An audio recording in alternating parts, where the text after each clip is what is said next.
Bonjour.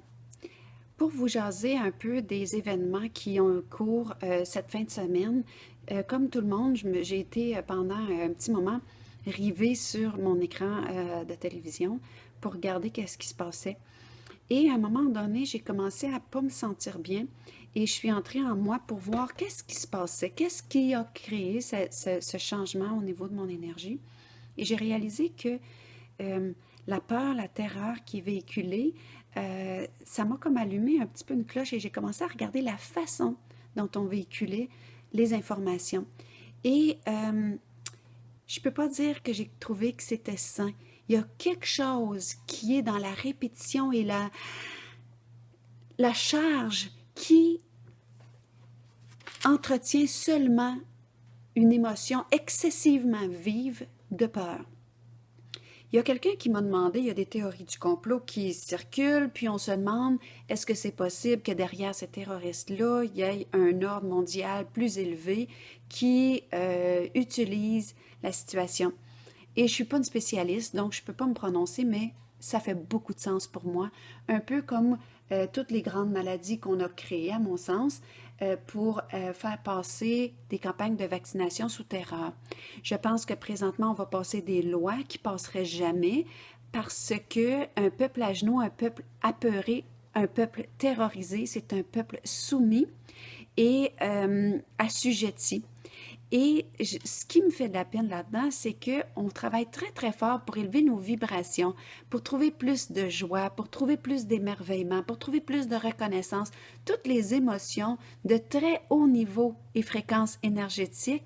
Et dans des événements comme ça, c'est la Terre entière qui, au même instant, dans les mêmes moments, génère des émotions de peur et de terreur. Je trouve ça complètement épouvantable. Ça, pour moi, c'est épouvantable.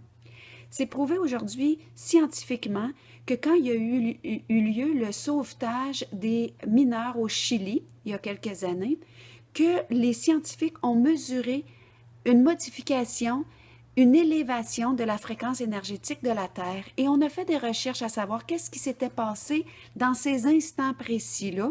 Et on s'est rendu compte que toute la planète était arrivée sur leur téléviseur en train de vivre des émotions de gratitude, de joie, d'amour, de plaisir et d'émerveillement. Toutes les émotions qui sont les grandes émotions humaines, mais des émotions à très haute fréquence vibratoire. Et avec cette conscience-là, quand je regarde le mouvement de terreur qu'on a déployé en fin de semaine, je suis ahurie. Je me dis, c'est pas vrai que les forces d'opposition vont réussir à nous amener là, à faire baisser la vibration qu'on travaille si fort à élever au niveau individuel et collectif. Je ne peux pas croire. Donc, ce que j'ai envie de vous partager, c'est, frères et sœurs, s'il vous plaît, allez dans la compassion. Laissez votre cœur se fondre face à la souffrance humaine, face à l'indicible. Laissez-vous attendrir et laissez-vous aller dans la compassion bienveillante, mais refusez la peur, refusez la terreur et surtout, refusez la haine.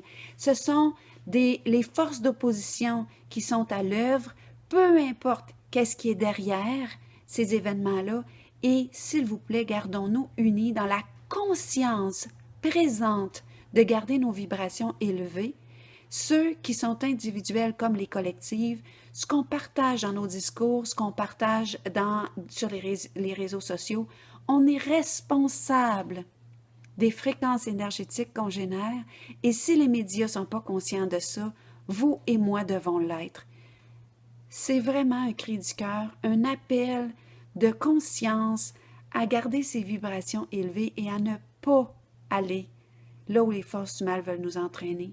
Si ça vous touche, si ça vous parle, je vous demande de partager cette petite vidéo pour que de plus en plus de gens qui se disent conscients le soient en temps réel pendant que les choses viennent nous ébranler comme individus et comme collectivité.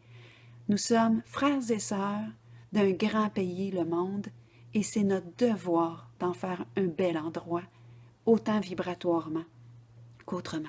Merci.